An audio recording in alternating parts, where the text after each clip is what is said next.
This week, we're going to continue working on past projects that are, well, they're broken. You know, if you can't use them, they're broke. So we got to fix them. Yes, sir. I don't like having stuff sitting around here I can't use. First thing we're going to work on is old dude here. He said, I want my fueling issues fixed right now. Whatever dude wants, dude gets. So let us get busy.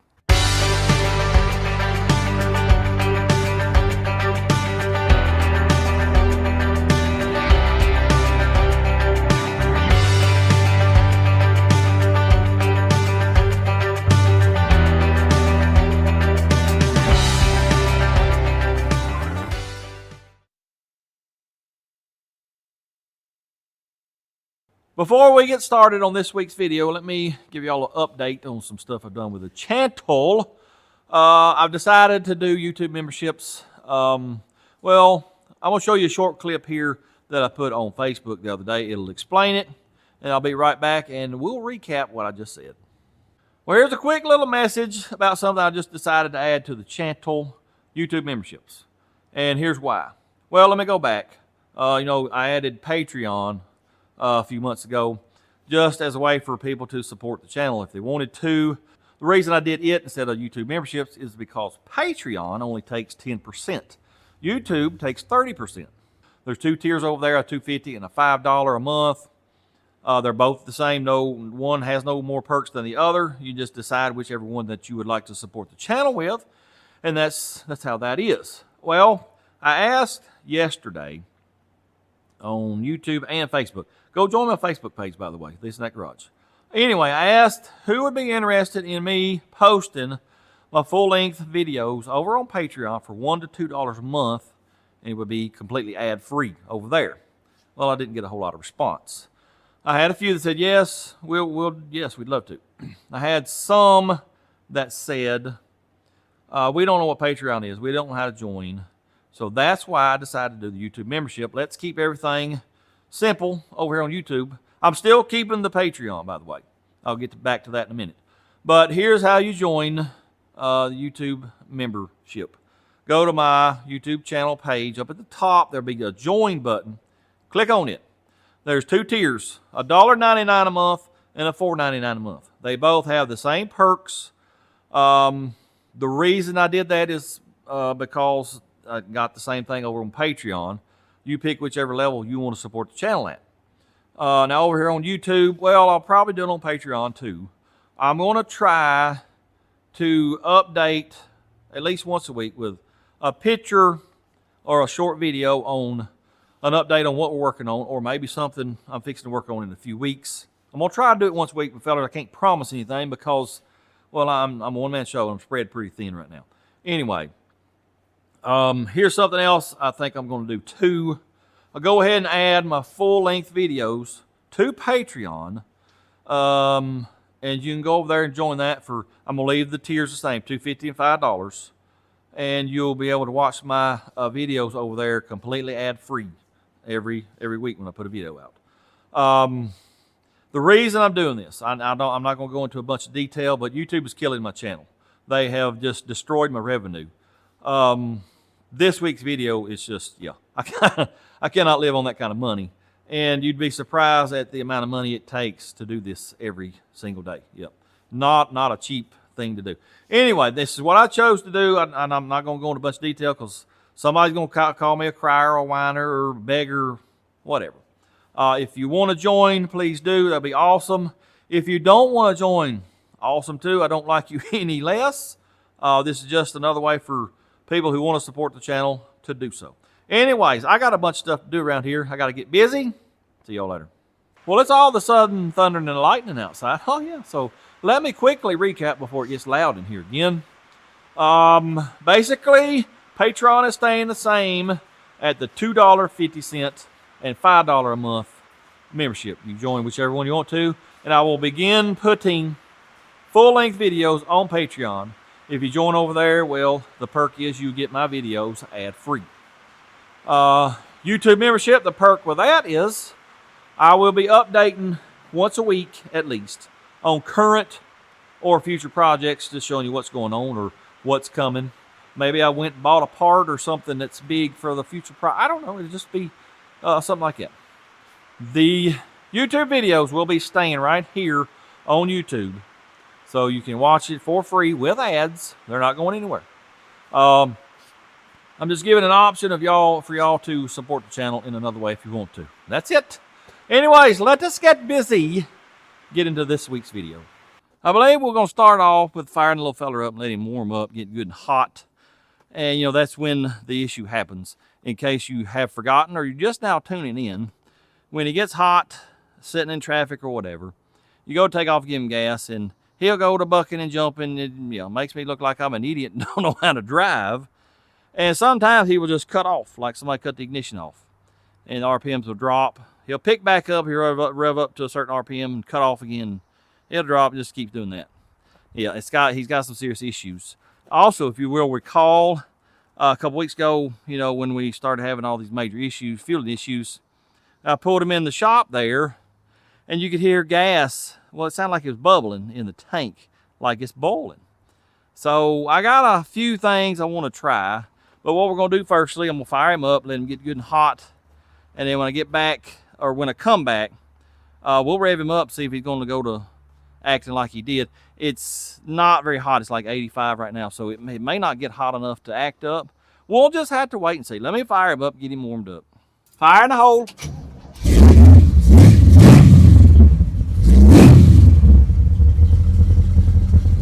Well, like I thought, it's not hot enough outside to make it do what it normally does. I got my temp gun, and the blower's about 150-ish. Carb is 136 to 140. Water temperature, it ain't even 190. It's probably around 180 or so. Right there. What I might end up doing is turning the fan off. I'll have to keep an eye on it so it don't, you know, overheat it. Matter of fact, let me do that right now. Turn the fan off. When we get around 210 or something, that's when I'll go to checking on it. Well, let me just rev it up right now to show you. At this temperature, it's not acting up.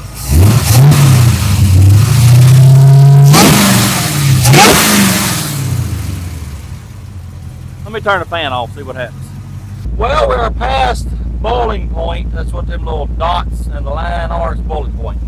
That's 212 degrees Fahrenheit.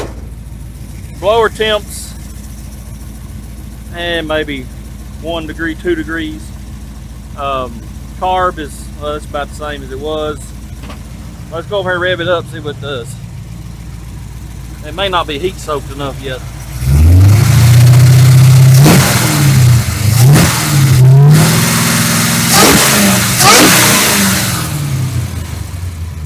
Well, I'm gonna let it sit there and get a little warmer. Well, as you can see, I got the hood shut to simulate, you know, sitting in traffic, and it ain't been shut 2 minutes. It's already acting stupid. We're at about 212-ish. I'm gonna rev it up and hold it, and you can hear it's missing and cutting out.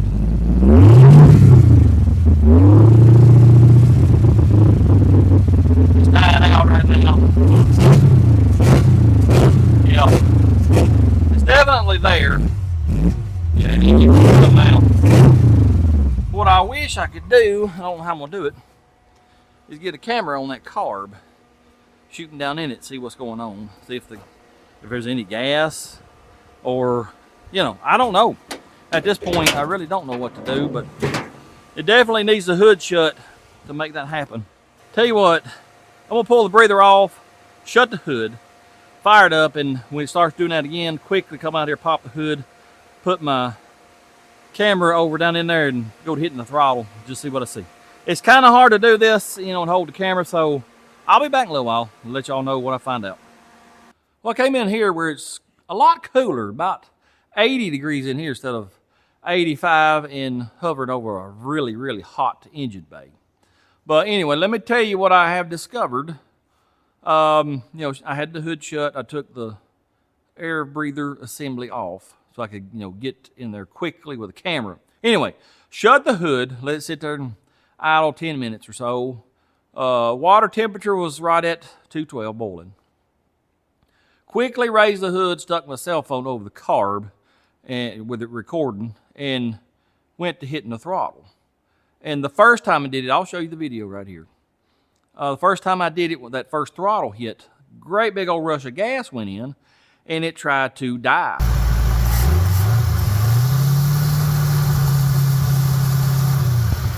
Went to acting stupid. Well, I kept working the throttle. That went away, and it was doing normal, and it was running normal.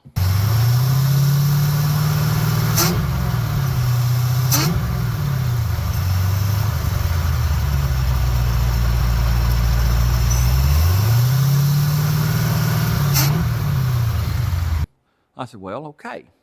Shut the hood again, let it sit for 10 minutes. It was 212 degrees again on water temperature.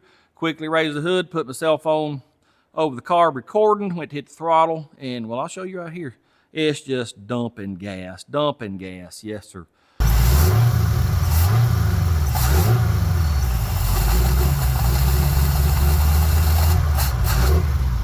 We are flooding out.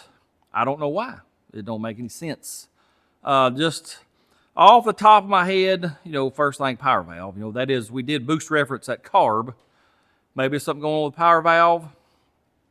It don't start dumping it in, until we open throttle where it's pulling from the boosters. Another thought was the gas is expanding in the float bowl. And then when we crack the throttle, it starts pulling from the booster, it's getting a whole bunch of gas because the float level basically is higher due to the gas expanding, taking up more volume. That's a pretty easy fix. Lower the float level and see what happens, fairly drastically, and just see what happens. I don't know. This is confusing. I've never experienced this. This is why, well, it's hard to video troubleshooting, fellas, because you got to be right there and see it when it happens. And then, I'll come back and tell y'all. Anyway, I think what I'm going to do, I need to mow the yards. So it's going to be a short day. Let me go mow the yards, and while I'm on the mower, I'll ponder and pontificate on what in the world we're going to do to fix this problem. But at least we now know what the deal is, and we got something to work towards. What I hate is not knowing what's wrong. You can't figure out what's wrong. Once you figure out what's wrong, well, that's half the battle. You figure out how to fix it. Anyways, I'm going to go mow the yards. Might be back this evening. We'll just have to wait and see. Tis the next day. Actually, it's the next evening. I was out here earlier, and man, you could just feel the heat radiating down from the ceiling. I said, "Fooey on this." We're going to wait till it cools off a little bit. Feels pretty good now. It's probably 75-ish over there on the wall. Anyway, so we're going to do a little work this evening and tonight. I have pondered and pondered about Dude all last night and all day today, and still confused.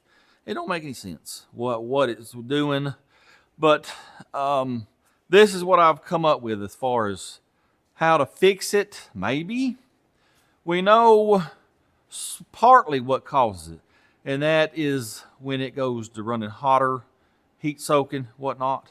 Well, let's not let it run hot. So we gotta work on the cooling system. Cooling system ain't all that great on that truck. It needs a bigger fan or more CFM, and definitely got to build a shroud. So I think that's what we'll do, but not today. I got to order a fan. Figure out. Probably gonna go with 2 smaller fans. So I'll have to order them tonight, and then I got to go town and get some aluminum to make us a shroud. So we will work on that. I don't know, next day or two, whenever the stuff comes in. Right now, though, I got the old Fortay back in here, and well, let's work on it a little bit. Before we get started on the old Fortay, I want y'all to look at something right here. Oh yeah, this is the indoor portion of our new mini split that I bought. It got here today, brand new, fellers. It had all the plastic still on it. Matter of fact, this was inside of it. It's a return whatever, and with this note wrote on it. This item was delivered in error as wrong item. This is a mini split, and I ordered a portable AC, wrong item. So apparently it is just a brand spankingly new unit. They probably sent it to him, and he tried to return it. Maybe they didn't want it back, or I've had that happen before. Get something wrong, and they say, just keep it. So, I don't think there's nothing wrong with it. No, sir. I'm more concerned with the condenser part, but I think it's okay too. Anyway, I'll spend tomorrow putting that up on the wall right there, and then maybe we keep it cool enough in here during the day where I can work normal hours. Well, normal for me. I don't keep I don't keep real normal hours, but yeah, you know what I mean. Anyways, why is the Fortay back in here? Well, if you will recall, I pulled that middle carb out because the thing, it don't want to idle, and I think it's due to the what's that called? Butterfly shaft, throttle shaft, leaking air, letting air in. Put it back on the other day with the wrong gasket, and we got a huge vacuum leak. Well, it's idled up now. And then if you will recall, you put the air filter back on it, and due to that big vacuum leak, this air filter is acting like a choke, lets it suck in more fuel, and it revs up even higher. And I find that odd that this thing here acts like that big of a choke. We may have to buy some new filters. This is some of the old stuff that Daddy had. You know, he was going to put this on this car. This is some of the old stuff. The only reason I didn't use it is because I lost one of these chrome air filter covers. So I bought these. Anyway, I don't understand why it's doing that. It's acting like a big choke. So here's what I'm going to do. We're going to pull this back off. I bought a carb rebuild kit right here with the right gasket on it. I'll show you that here in a minute. Put it back on, see how it does with and without the air filter, and then go from there about what we're going to do. Well, I'll talk about it in a little bit. Let me get this off, get that gasket on, and then let's just see what happens. Let me get this here linkage out of the way, and then we'll get this carb off. I'll tell you what, I need to paint this because it's pretty rusty. These rods that we know I made, and then look at the master cylinders. We painted them too, and I guess brake fluid is just, it's really hard on paint. Anyways, let's get this off of here. I gotta get this here fuel line loose.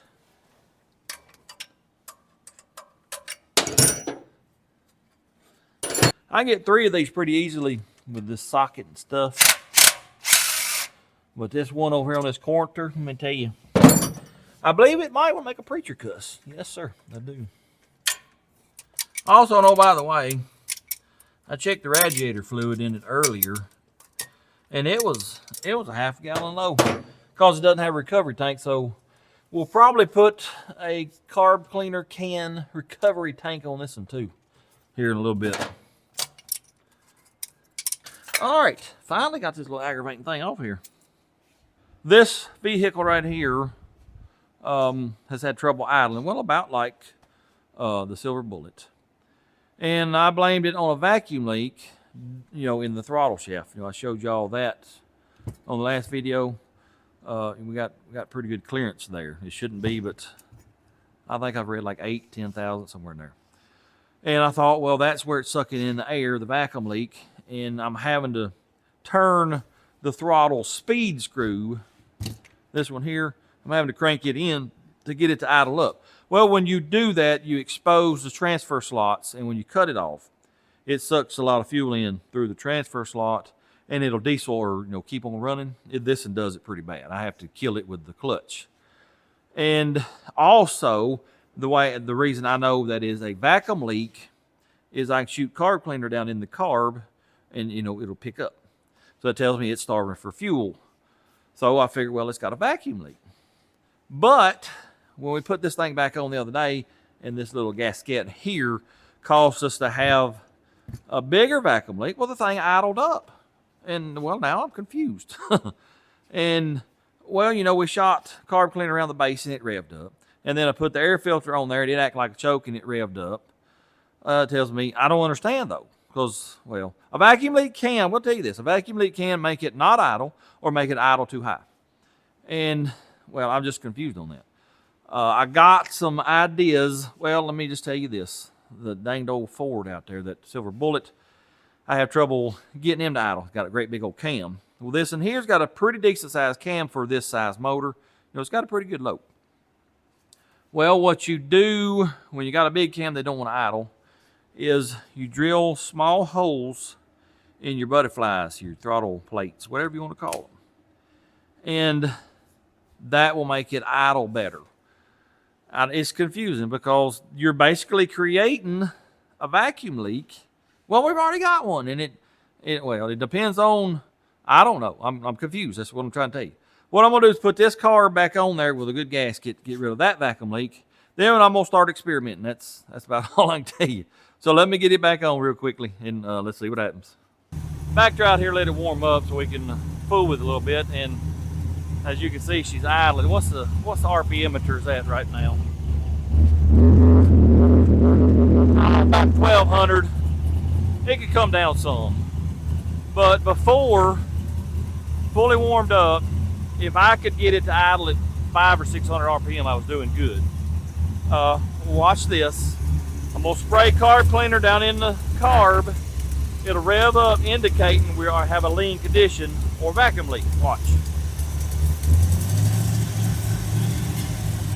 Got it revved up? Well, watch this. Put this little feller on there. Put this little feller on there. It revs up a lot. A lot. We're at almost 2,000 RPMmeters now. Somebody explain it to me. Why would it not do this before? I've changed nothing. Nothing. What's going on? I don't know. Let me do a little adjusting on it. Get it idle down. I'll work on my idle mixture screws too. I'll be back in a little bit and let y'all know if we're successful with it, you know, getting it to idle where I want to or not.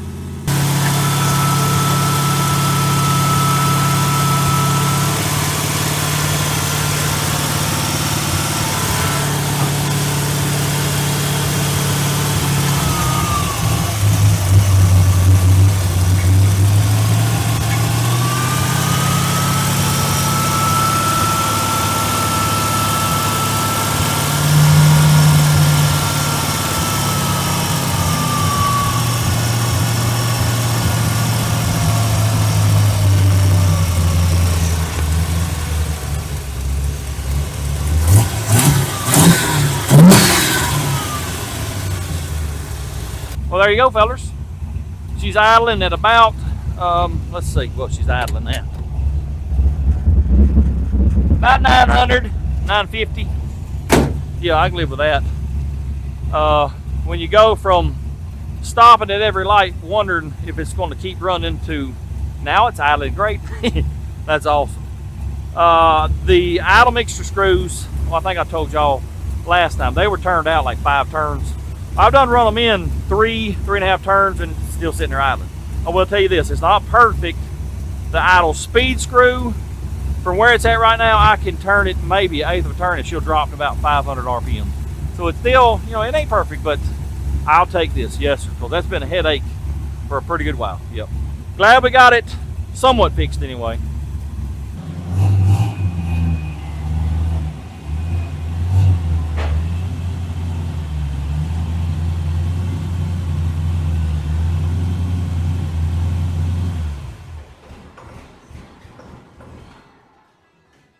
Well, it is better, like I said, but when I was pulling it in here, she decided, I'm going to idle at 1,200 instead of 900.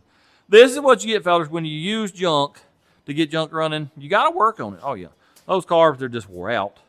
Well, everything's wore out that I use, and that's just what you have to do. Maybe one of these days we can buy us 3 brand new carbs and set them on there. We'll just have to wait and see. Also, well, I brought it back in here because we got a little header leak over here. Well, I'm going to let it cool off, and then I'll tighten the bolts up. Hopefully one of them's loose, and they'll take care of that issue. Also, we had a little bit of radiator fluid trickling out of the overflow. Matter of fact, let's see if I got an empty carb cleaner can. No, sir. No, sir, sure don't. I don't think there's nothing in the trash. No. I'll have to wait till I get one of them emptied. We'll make us an overflow can. That's why that was half a gallon low. You know, it'll spew some out and it has no way to recover it. So we'll get that fixed too. Anyway, let it cool off. We'll tighten this up. And, well, speaking of, you know, the radiator overflowing, it ain't but 79 degrees outside, and she was sitting on about 212. So we're going to build a shroud for this one too. Not tomorrow. Tomorrow, I got to get that unit up. Maybe the next day we can build a shroud for this one and Dude. And I will tell you this too. This fan is moving a whole lot more air than Dude's. Well, it's a puller. You know, it's pulling through the radiator. Dude's is out front. It's a pusher. And for whatever reason, pushers always flow less. So that's why dude, feels like he's not moving as much air. Anyway, hopefully a shroud will help this one out. And then dude, like I said, I may get 2 smaller fans because I think we really need to up the CFM on him. I will order them parts tonight. And, well, I think it's going to be another short day because it is getting, it ain't late, but, time to go in and do my other job on the computer for 2 or 3 hours, editing and searching for parts and researching stuff. Anyway, I'm going to tighten these header bolts up after a while, and I will see y'all in a couple days after I get that unit put up on the wall. Today's the next day again, or I don't really know, to be honest. It's been several days since I have worked on anything out here. The old Fortay's still here, though. Yep. Well, I spent one day celebrating 4th of July, and then took another day to do stuff around here that I've been putting off that was non-chantel stuff. Then, I want y'all to look at here. I spent one day putting that little fella right there up. Oh, yeah. We now have not one, but 2 3-ton mini splits. The only trouble I had out of that one was when I fired it up the first time, the condenser fan outside was not turning. Ended up that it was hitting the cabinet, so I took my Humming, pegged on a little bit, got that freed up, and she's been running great for the last 3 days, I guess. I'm going to experiment. Well, let me show you this firstly. Well, Saturday. Let me tell you this. Saturday, turned her on around noon. Come back 3.5 hours later. Well, it was 91 in here, 94 out there when I turned it on. Come back 3.5 hours later, she was sitting on 70 degrees. Right now, she's sitting on 68. I'm telling you, fellas, feels wonderful. Here's what I'm going to do. Because if I turn it off at night and then come back out here every morning and turn it on, it's going to take 2 or 3 hours to cool it off in here, and I don't want to wait that long. So I'm going to leave them on all the time, 24/7. But when I get done at night, I'm going to run it up to 78. And then, when I come back out here in the morning, turn them back down to 70-ish. Do that for a week or two, and then I may just leave them on 70 for a week or two, see what it does. If it ain't that much more money, let the little fella run. Keep it at 70 in here. Anyways, I'm telling you, it feels wonderful. Which it's kind of cool outside now because it's done clouded up. It's fixing to rain, I think. So temperatures drop, but it's, oh yeah. Well, matter of fact, come out here today, turned them down to 70, left and went to town for a couple hours, come back and it was 66 degrees up there on that one. So yeah, it's going to be just fine and dandy keeping this place cool enough to work. Oh yeah, looking forward to it. Yes, sir, I'm going to be looking forward to being out here in the dead of summer and it being 70 degrees or cooler. Oh, yeah, it's going to be nice. I ain't looking forward to the light bill, no, sir, but you're going to play, you got to pay. Yep. Speaking of playing and paying, let me just come out and say this. I don't really know how to say it, but this week is when the video, the Evil Energy 5-pair muffler giveaway came out. Well, it's been 5 days that it's been out. We've had 29,000 views on it, and a whopping 640 people have entered the giveaway. And fellas, I got to have more participation than that. Number one, to keep this channel alive. And 2, well, I mean, I don't understand it. It's a very simple giveaway. You follow my channel, you follow Evil Energy's channel, then you comment. It can't be much simpler than that, and we had a whopping 640 people entered. This is one reason why I decided not to do a vehicle giveaway, because I can't afford to lose thousands of dollars due to low participation. And I know vehicle versus mufflers, you're probably going to have a lot more people trying to win a vehicle, but still, it's not a risk I'm willing to take right now. I can't afford it, to be honest. No, sir, that would be a pretty good hit. Another thing, this same video is when I told y'all that Dude and Silver Bullet were going to be drag racing.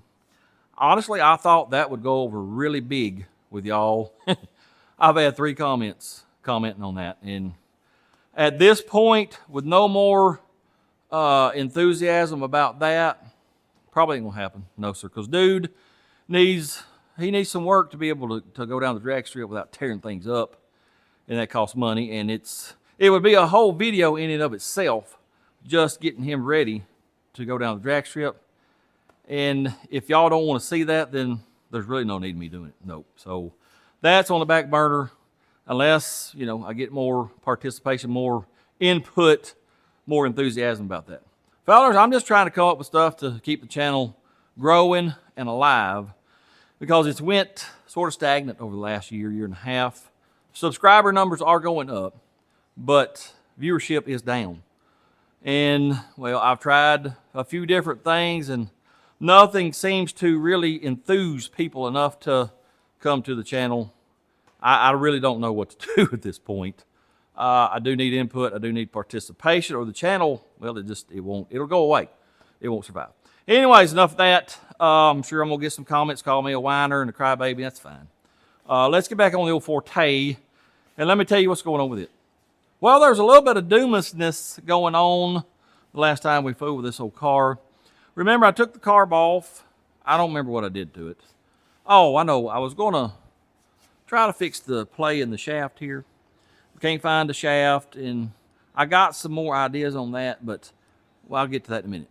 Anyway, put it back on there, and I put a different base gasket on there. The wrong one had a big vacuum leak. Caused it to idle up. Well, you know, I got a new base gasket, put that on there, and it was still idling way high. And I was really confused because I didn't do anything to the carb to cause that. And, you know, I just drove it back here and sort of said phooey on it for a little while. Well, I was sitting at the computer the other night studying on these old carbs, and it hit me, you big dummy, you put it together wrong. And anyway, I come out here and look at it, sure enough I did. This little fella right here is your fast idle cam. It goes right here, just like that. And then your throttle screw right here rests against this piece here. What it is if you don't know, these old carbs, you know, they have to have a choke when it's cold outside. Well, normally, if it's an automatic choke, you'll mash the gas all the way to the floor, let up. And that will set the choke and fast idle. And then once it warms up, you kick it to the floor again, and it'll kick the choke off and the fast idle. Well, that's what that's for. And I don't know if y'all could see it or not, but it's got little steps in it. And this step up here is your fast idle. Well, I had the sucker turned around, let's see, 180 upside down, sort of like that. That's the way it's supposed to go. Well, I had her like that, so when the choke was off, it was on fast idle. Yes, sir, that's why it was idled upside. So, took it apart. Well, I didn't have to take it off the car to change this, but I thought there's still something wrong with it. So I said, let me take it apart, go through it again. I have went through every little passage I can find with a little piece of wire. There's nothing stopped up keeping fuel from flowing. The only thing I can find, well, let me get it out of this box here and I'll show you. Just so you know, this box here I know is meant for this carb, because this carb has a number on the side, and I matched it up. I know these gaskets belong on this carb. Anyway, you got two gaskets right here. You can see they're shaped different, and see this one here's just got this one big hole. This one has the big hole, and it's got a cutout over here. This is the one that was on it. Well, your big hole here is the main jet, and then this cutout here is your idle circuit. That little hole on this one will be the idle circuit. We come over here, look at the carb. Big hole main, small hole idle. But as you can see, that straw passes through there. That's one common well. So I don't know why you need this little gasket here. Maybe you do. And I'm hoping I'm wrong. And I'm hoping this gasket fixes it. Because if it don't, then I don't know what else to do. You know, I've told y'all that the shaft has a lot of wear. I don't think that's causing all of this issue. I really don't. Could be, but I don't think so.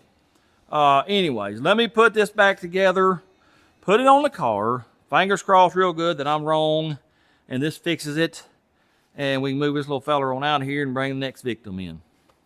Well, it ain't no better. No, sir. Matter of fact, I got the idle screw turned in all the way, the idle speed screw. If I turn it a quarter of a turn, it goes from idling at 1200 RPM to not idling at all. 1/4 of a turn. I don't know. I don't know what it is. It's the carb, I'm sure. I just can't figure out why. Anyway, let me get back in here where it's quiet, where y'all might understand what I'm saying. This is why we get stuff good enough around here, and then we move on, because as you can see, I've spent 2 days on this carb right here and still have no clue what's going on. Well, you remember how we did Dude, drilled out the idle feed restrictor. That may be what's going on here, but I don't think it has one. I'm gonna go back in the house and do some more research. I've done so much research on Rochester 2 jet, I can take it apart, rebuild it blindfolded, I'm pretty sure. Anyways, I'm gonna try to figure it out, but I can't spend a whole lot more time on it, well, because, you know, we're running out of time. Anyways, I'll be back in a little while, and hopefully I figure something out. Well, the aggravating thing is back in the shop. It started raining on me, so I had to bring her in. And anyways, remember me telling you just a minute ago that I was wondering if it was going to be the same thing like Dude had, and we needed to open up the idle feed restrictor. Well, I didn't even know where the idle feed restrictor was on this carb.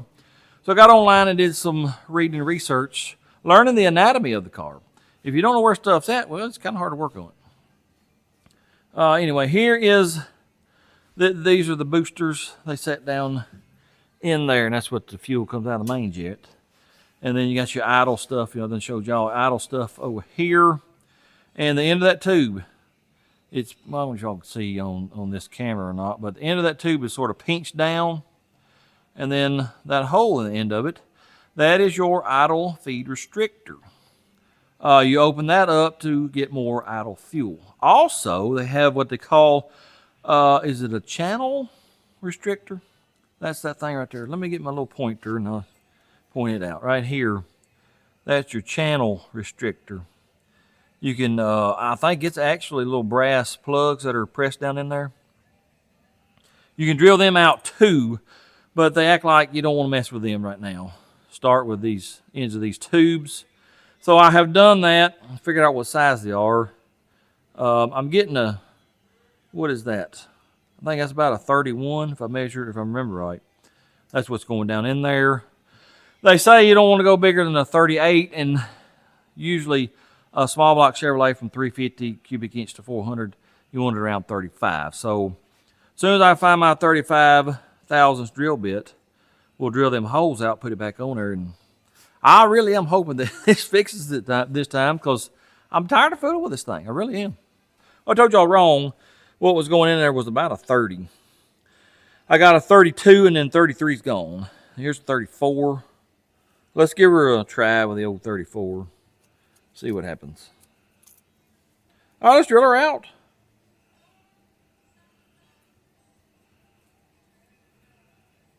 Well, this ain't acting right. I ain't sure that it's actually drilling anything. Yeah, it's such a soft material, brass. I think it's just enlarging it, but not drilling it. Let me do this other one real quick, and then I'll clean it out real good. We'll put it back on. Hopefully it's going to fix it. Yep. I got her all cleaned up. I just want to show y'all real quickly. You probably can't see it because that camera don't do good up close, but there's a really tiny hole right there at the edge of my thumbnail. One over here too, and I think there's some, yeah, right there on the side. That's your air bleed holes. Air actually comes down through here, through this tube, mixes with the fuel, and then goes on down the bottom of the carb out to the motor. You can adjust fuel with them too. Make it bigger is less fuel, more air. You make them smaller is more fuel, less air. Of course, you know, these aren't adjustable because of the way they're made. But anyway, I'm hoping drilling these out is going to fix our issue. I know I've said that 1,000 times before, but well, we got to figure it out eventually. Yep. All right, let's put this little feller in. They call that a cluster, I guess, because it's, well, it's just a cluster of everything. Anyways, let me put this back together. Y'all look here, fellers. She's idling. Oh, yeah. We're at about, what, 800 to 900, somewhere in there. Usually it will idle at 400 or 1,500. So we're making progress. Oh, yeah.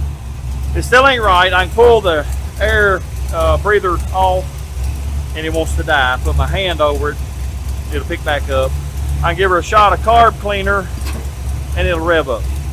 So we're still starving for fuel, but hey, at least we got this right here now. I'm gonna pull it back off and drill it out. Let's drill it out to, I don't know, 36, 37. Let's see what that does. Well, I got back together again. I went 36 thousandths this time. We was at 34. And my drill bit set only goes to 38. I think that's the number I'm reading. I think I told y'all it went to like 150 something the other day. No, sir. ain't no way. No, sir.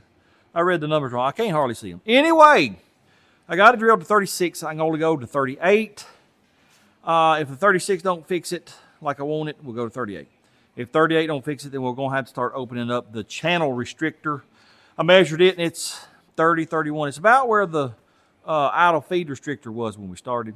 Anyway, let me fire it up, and it should theoretically, now that it's getting more fuel, it should idle up higher than what it was. It was about 850, 900. Let's see what it does. Iron a hole. Oh, wait a minute. What happened?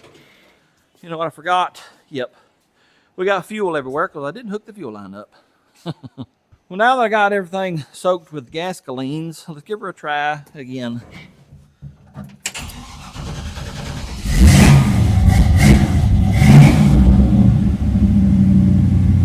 Oh yeah, we're idled up about 1,300, 1,350 now. We're doing something, buddy. Oh yeah. Well, it's being stupid. It was idled up around 1,300. Now we're back to about 800 or 900, and you take the breather off and she dies. Yeah. We got a long ways to go, fellas. We are on the right track though, because at least we got it idling now. It's getting late, so I think I'm gonna go in the house, but tomorrow I think we'll start, well, we'll drill them out to 38 as far as I can go. Then if that don't help us out, then we'll start on them channel restrictors, start drilling it out. Well, I got some updates. As you can see, it's still nighttime. I ain't went in the house yet. Something just didn't set right with me. You know, this thing idled at 1350. All of a sudden, it just wanted to idle at 800. Well, I got back in it, tried to start it. She didn't want to start. No, sir. Well, let me just show you what the problem is. Let me turn the key on. Y'all see the gas gauge? Ain't got no gas in it. What in the world, man? Taking it out to 36, it may fix it. I don't know. I'll go get some gas tomorrow and put it in it, and we'll fire it up, warm it up, and see what that does. If it don't, well, we'll just keep on drilling it out. Well, as you can see outside there, it is in fact daylight, and it is in fact another day. And, well, we were not out of gas last night. No, sir. I put a couple of gallons of gasoline in it. Wouldn't fire. Went to the store, got some more, put a total of 5 in it. Still would not start. So, naturally, I think, well, that dad-blame fuel pump's done quit on me. Started pulling it off. And then I looked up here at my fuel lines. You know, I got 3 because I got 3 carbs. And this line, the middle one, was pinched because, you know, I have to take this loose because we got to pull the top off to get to what I got to get to drill out. Well, it's been off there 1,500,000 times, and it got pinched right here. So I unpinched it, put the fuel pump stuff back on. Well, it still wouldn't start. Nope. Then all of a sudden it said, okay, I'm going to run. And it's been doing fine ever since. I sort of think maybe the float got hung up, you know, because I got to take the top off. When I put it back on there, maybe the float hung on something and it hung closed. It wouldn't let no fuel in. Anyway, another mystery here at, you know, this and that garage, Backyard Butchery Emporium, MLS capital of the world. Stuff like that happens all the time, and you never figure it out. Anyways, here is where I'm at. Last night we left off at 36 thousandths on the idle feed restrictor, and we hadn't touched the channel restrictor. Well, today I thought, let's leave the idle feed alone. Let's start on the channel. I drilled it out to, let's see. I drilled it out to 39 thousandths. Yeah. Fired it up. It was better. I could idle it down some more, but I pulled the breather cover off. It didn't die, but it did idle way down, so that tells me it's still starving for fuel. Just took it back apart, and, well, my little drill set here, it only goes to 39 by thousandths. So I had to go call the older feller that owns Lockjaw Farm and borrow this set. And it starts at 40, and then it goes 41, 42, 43, 46, and then 52. That's a big old jump. Well, right now we're at, I think, 43 thousandths on the channel restrictor. And that's as far as I'm going to go. I'm not going to jump from 43 to 52. Knowing my luck, it'll be too big. So I will buy a set that actually goes, you know, from 41 to, say, 60, if they make it. Hopefully they do. Anyway, right now we're going to fire it up, see what it does. Hopefully this fixes it, but I'm thinking we're probably going to have to take it out a little further. Here's how I'll know when we're there. But I can pull this breather cover off and it doesn't idle down or die, and I can shoot carb cleaner in it and it doesn't rev up. That'll tell me that it's not starving for fuel. Anyway, let's fire it up and see what it does. Fire in the hole.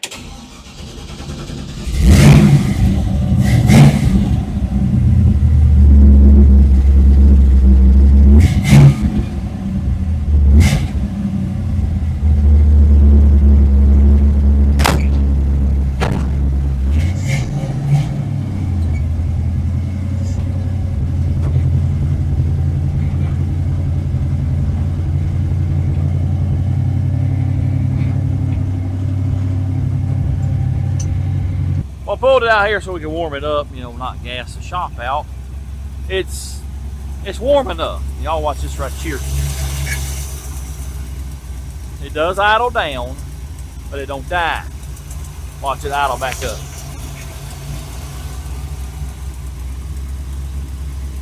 It ain't a whole lot, maybe 200 or 300 RPM, so we are very, very close, y'all. That's why I didn't want to make a jump from 42 to 52. I can live with this. Yeah, I think so. Let me clean some tools up. I need to go to the Dollar General anyway. Let's take this little fella down the road and see what it does. Wait a minute. Here's the true test. Is it still going to run on when I turn it off? It probably will, because I haven't touched the idle. Let's see what it does. Yeah, see, we ain't quite there, but normally it'd run on for 5 seconds. So we are, yeah, we're getting closer.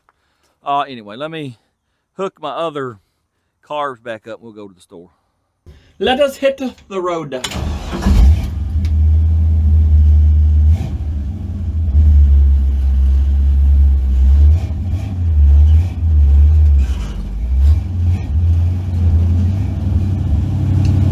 idled up a little high right now. Might have to do a little adjusting on it. I can already tell the throttle response off idle, man, it's a whole lot better.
Yeah, it ain't quite right. No, sir. We still got a little work to do. All right, let's head back to the house.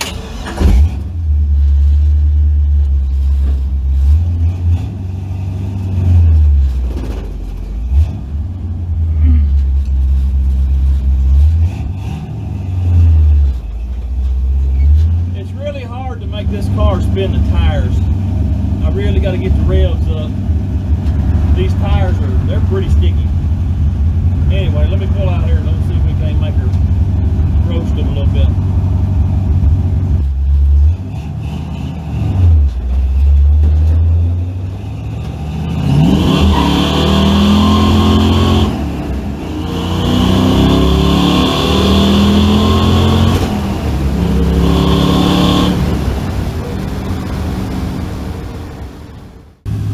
It's idling about 1500. Let me idle it down a little bit.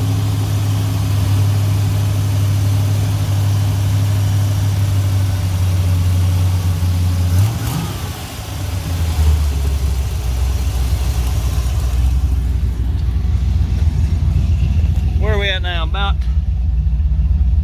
800. Let me shut it off. Let's see if it keeps on running. It probably will. Look here. We're spewing a little bit of radiator fluid. We gotta get a recovery tank for that. Anyway, let me shut it off and see if it still runs on. Oh yeah. Yeah, we still ain't there. Come on, fellers, stop.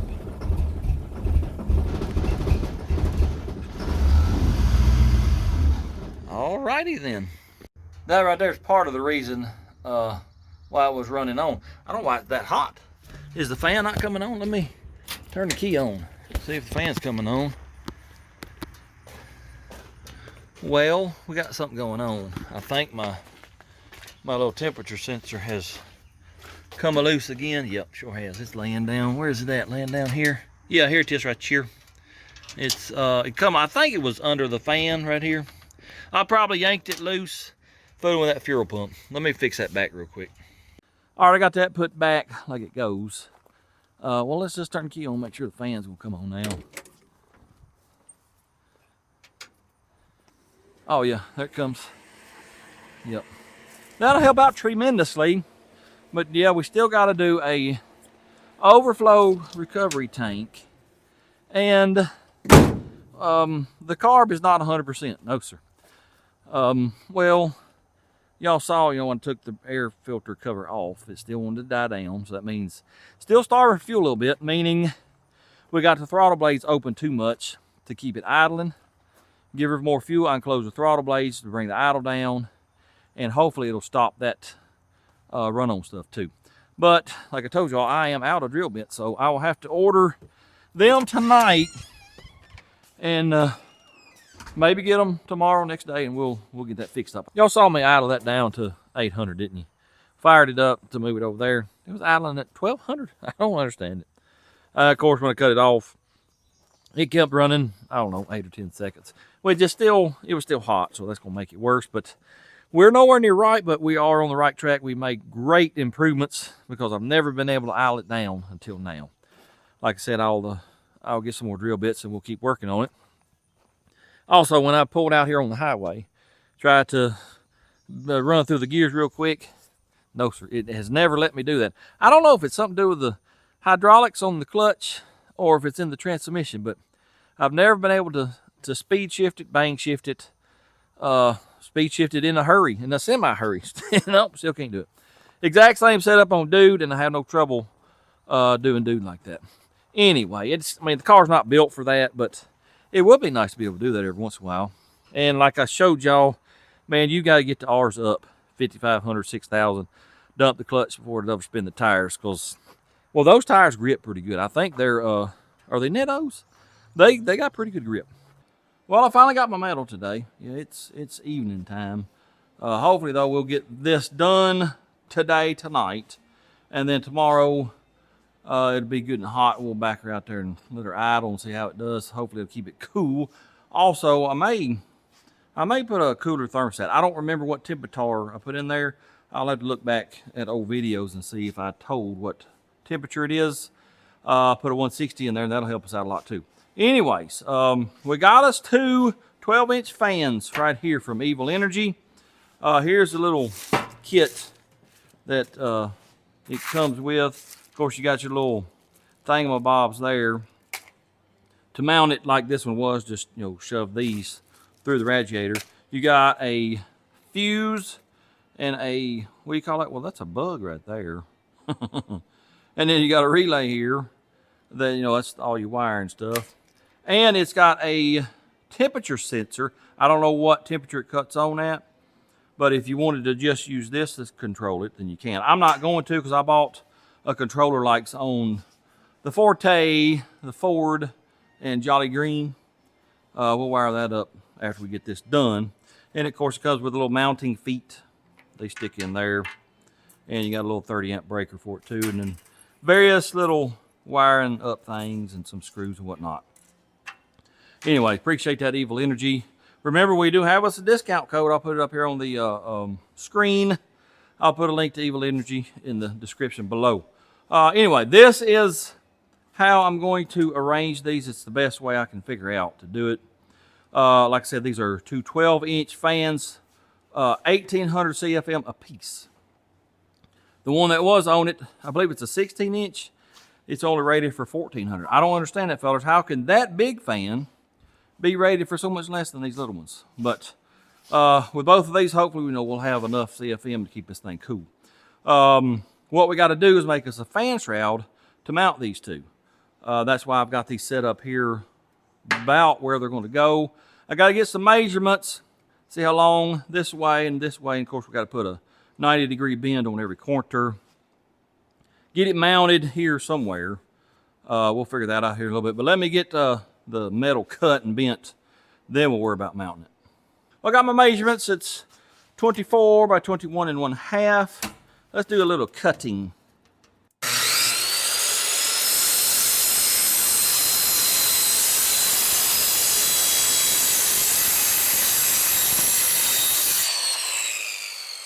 I know I want a 1-inch bend on all 4 sides, so I'll mark a 1-inch mark all the way around it. And we'll attempt to bend it. I really wish I had a bender. It would be nice. Now let's get her marked all the way across. It'll help us line it up a little bit better on our brake press. I'll show you the brake press here in a minute. Now we need to notch the corners out, because we're bending it. I don't know if these 10 snips will cut this aluminum or not. We're fixing to find out, though. Oh, yeah. This ain't but like 60 thousandths aluminum. Probably should have used 1/8 inch, or at least something like 90 thousandths, somewhere in there. But I think this will be plenty heavy enough. All right, let me get it set up in the brake press, and we'll bend her up. Well, there's my brake press. Yep.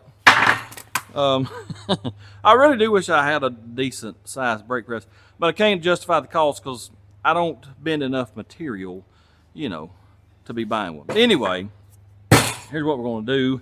This piece of wood here is a hold down, keep it from moving around. All I'm going to do is go to whooping on it a little at a time. Hopefully it's going to bend pretty straight.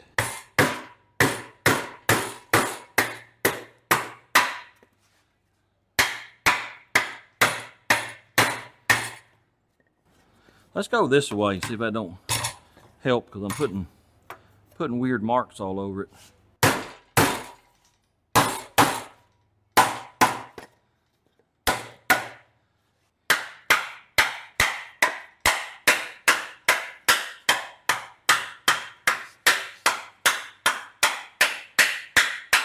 And there you have it, fellers. That's what you call a backyard butchery brake press. I'm doing the last side here, and I can't do it like I did the others. So cut a piece of wood to fit inside here pretty tightly. That is our hold down and our die, if you will. We got to bend it up now instead of down, because it's sitting there upside down.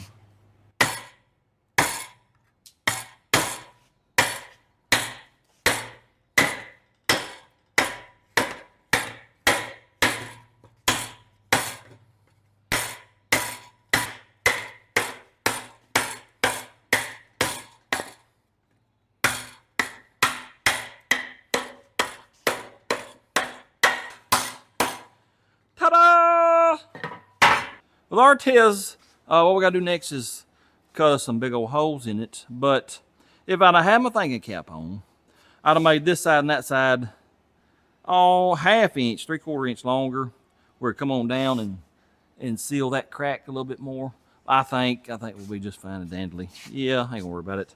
If that does become a problem, too much air coming out here, well, we might get us some foam or something to line it with, but it'll be all right. Next thing I gotta do, figure out my holes, the size of my holes.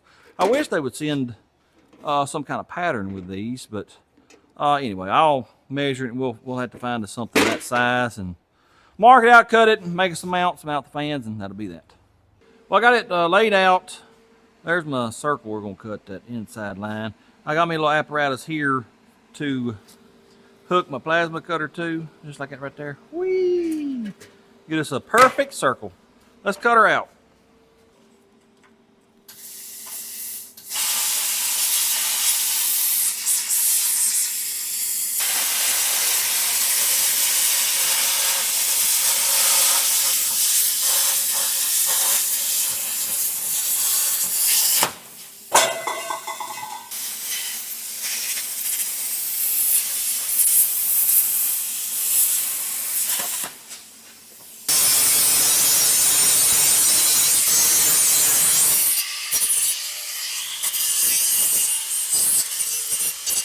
Well, I got the fans exactly where they're going to go now, and they got these little feet right here that you mount it with. Well, I can only do 3.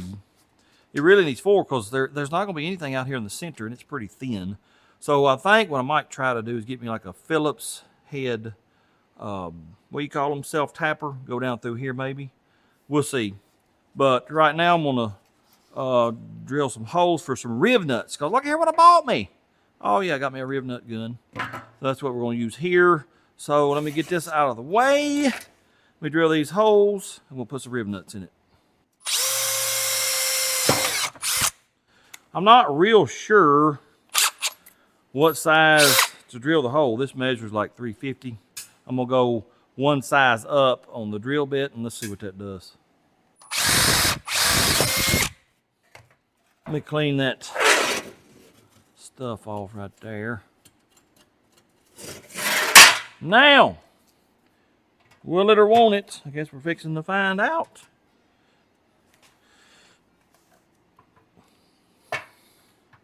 Well, that felt pretty good. You gotta turn this little feller here to unscrew it. Let's see what it looks like. We got a lot of room to play with because these little feet, they're pretty, yep. Yeah, I think we'll be okay. Let me get the rest of these rib nuts in. Then I gotta make some kind of way to mount it to the, what's that called? The radiator.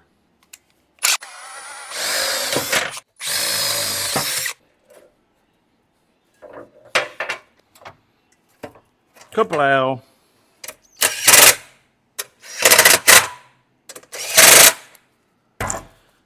Now what I gotta do, we gotta mount this because, well, you can see that center. Y'all probably can't from where you're at, but she's moving. So let me see what kind of self-tappers I got. We might can drill down through there. But I don't think it's gonna fit just a regular old Phillips headed screw. So let me drill a pilot hole through this plastic so we don't bust it. Maybe that'll work.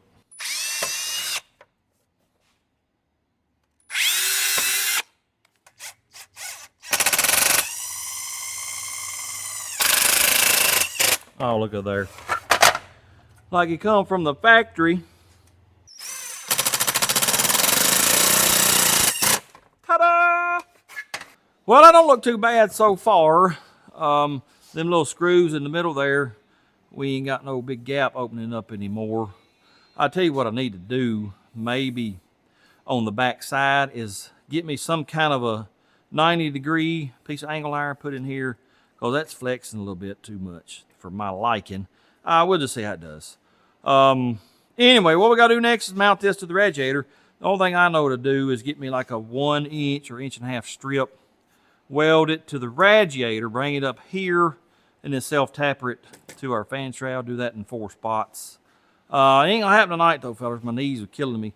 Y'all ain't heard me talk about my knees in a pretty good while. Yeah, you know, a few months back I started taking that medicine twice a day, and my knees, I ain't gonna say they quit hurting, but yeah, they were a lot better.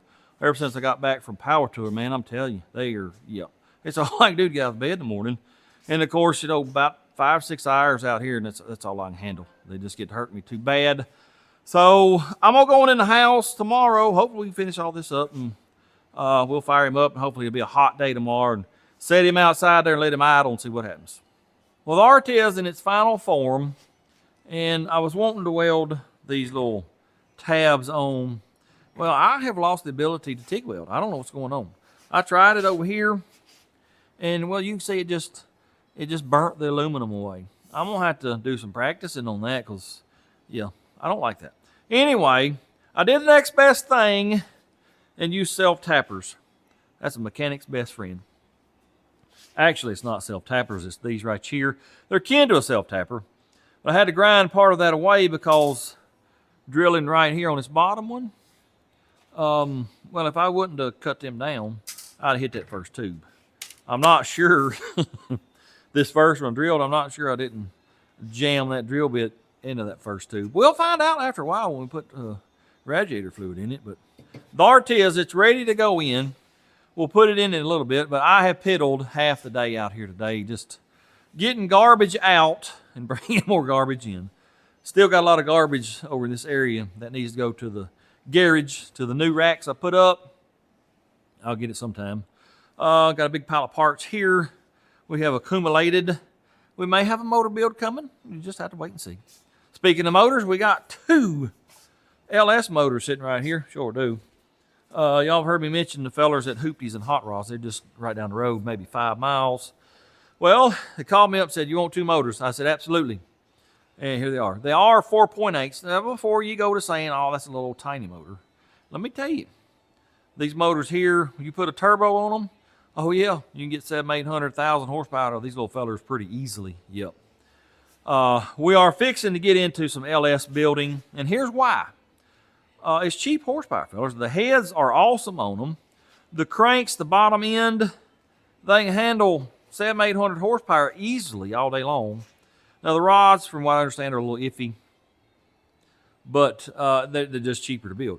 If you try to get 700-800 horsepower out of regular small block shimmy lay, you're gonna spend some money on the bottom end. Absolutely. They're just really tough motors. So we are fixing to jump on the LS bandwagon here for too long. Right now, though, let's jump on the dude bandwagon. Get that radiator in. I got to hook up my fan controller. And, well, it may be dark by the time I get done. Like I said, I piddled half the day. It actually looks like it may start raining. Anyway, if it don't rain, we'll back him out and see how he does. Well, I think I'm fixing to change the name of the channel to The Dumas Hour. Yes, there seems to be a whole lot of that going around here lately. This ain't going to work. No, here's my hood latch assembly thingamabob. It's hitting right here. Then you got this here piece that actually goes up under that piece right there. It's hitting, yeah. And I want to run this, and I don't want to cut that. I don't want to cut this, so, yep. I've wasted several hours building this little fan shroud. Let me pull it out. It's possible that we could drop the whole fan shroud down. We gotta do some little metal working down here. By metal working, I mean get a big old hammer, beat the devil out of it, and get it out of the way. Let me pull it out and see what I can figure out. Well, here's what I'm thinking. From my measurements, I need to drop this down about 1 3/4 inches. Well, that's about what we got. If I drop it all the way down to the bottom of the radiator, that's almost 2 inches, really. Yeah. Let me unscrew it, drop it down here. We'll have to cut us a hole out for our little petcock here. Yeah, let's see if that'll work.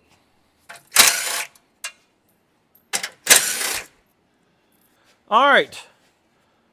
Will it or won't it scoop down here enough to make this work without me having to make a whole new fan shroud?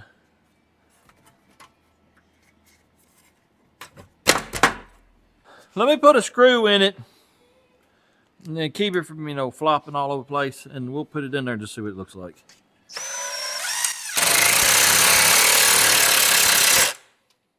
Beat the devil out of it, man. Beat the devil out of it. Let me go ahead and bend this out of the way because I know I got to.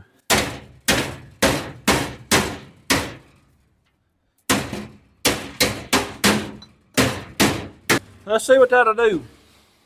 Will she or won't she this time around? No, because my fan is hitting this piece here now.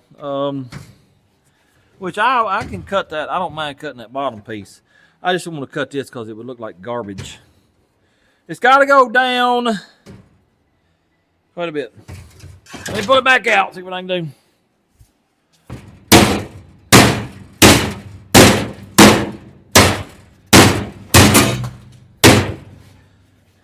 Will it or won't it? By George, it will. We got about a 1/4 inch to spare. Let me make sure this little fella here goes on there. Firstly, we might have to leave this bolt out. No, I don't think it'll hit. I do believe we got it up here. Down there, it's still hitting. It's got the bottom of the radiator kicked out. So let me work on that a minute, and I think we'll have it. Oh, yeah.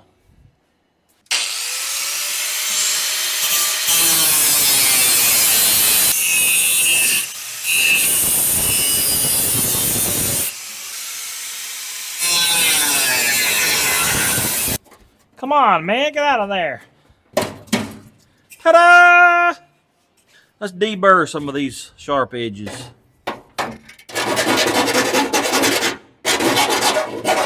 Well, maybe that'll only cut me to my bone instead of cutting the bone in two also. Let's see if it'll fit. 47th time is the charm. By George, I think we got it. Let me bolt her up real quick. Well, we are still hitting just a wee bit. I didn't realize this, but it's got a rib nut in it, sort of. Well, it's a captured nut, I think, square nut. It's still barely hitting our fan housing. So what we're going to do, we're going to cut this little fella off right here. And I ain't going to worry about it. Yep. Let me do that. And I got to mount my fan controller and get it wired up. And then, well, it's, as you can see, it's dark out. So they may wrap it up for the day, and then tomorrow, hopefully, maybe, I don't know, we can get this thing finished up, rolled outside, and see what it does. Well, I just got done mounting the controller and getting it all wired up. I ain't got all the wires cleaned up yet. I have tested it. I held my lighter to my little, whatever it's called, that picks up the temperature. Everything works greatly. But let me show you this. This is very interesting, something I just discovered.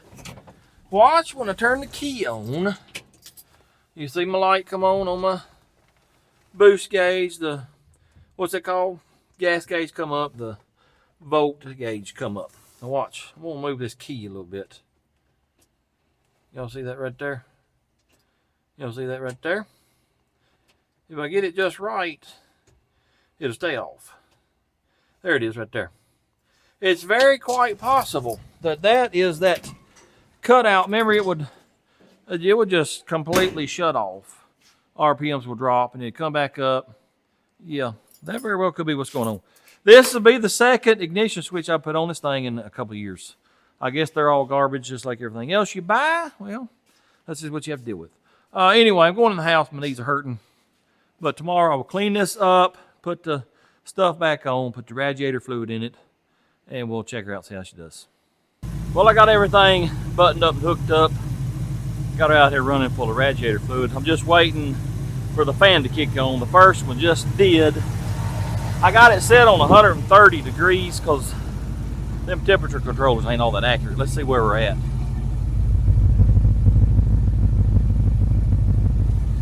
It has not moved off the peg, so let's back that off just a little bit because there ain't no needing them running, you know, when they don't have to.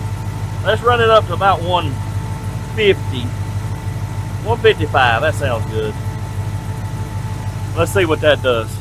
Put the hood latch back on, shut the hood. You know, it always runs a little warmer with the hood closed. Also, by the way, I did put a 160 thermostat in it. I looked back on old videos last night. Yeah, it's 160. Anyway, it's been sitting here idling 15, 20 minutes. Let's see what our temperature is.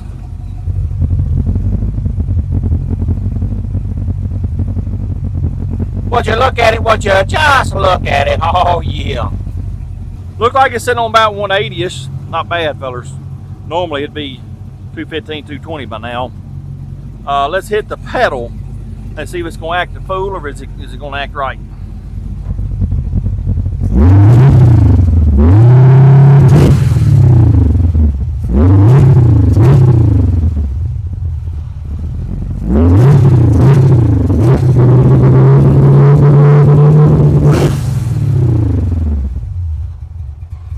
Well, there's still a little bit of iffiness going on there. Nothing like it was. You know, before it would just almost die, or it would die. Wouldn't run hardly. Well, this is mucho better than it was. I'll tell you what. Let's take her down the road through town. Stoplight, stoplight, and let's just see what it does. Well, here's the deal, fellers. You know, we were gonna take a stroll through town. Well, I decided to load trash up and go to the dumpster first. And well, she's sitting on, I'll show you right here, she's sitting on 220-ish, headed to 230. And this is whilst I was going down the road.